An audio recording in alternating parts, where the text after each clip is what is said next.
சஹாபாக்களின் வரலாறுகள் பார்த்து வருகிறோம். கப்பாப் ரலியல்லாஹு அன்ஹு அவர்கள் ஏற்ற துன்பங்கள்.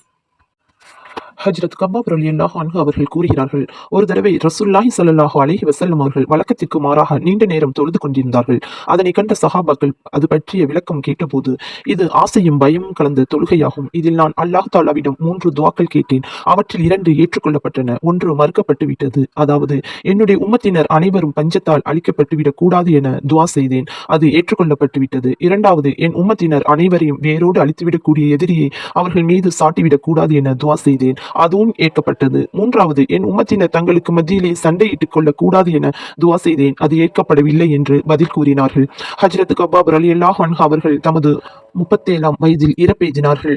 கூஃபா நகரில் அடக்கப்பெற்ற சஹாபாக்கள் முதலாம் அவர் இவர்கள்தாம். இவர்கள் மரணமடைந்த பின் இவர்களுடைய அடக்கஸ்தலத்தின் பக்கம் சென்ற ஹஜ்ரத் அலி ரலியல்லாஹு அன்ஹு அவர்கள், அல்லாஹ் தாலா கப்பாப்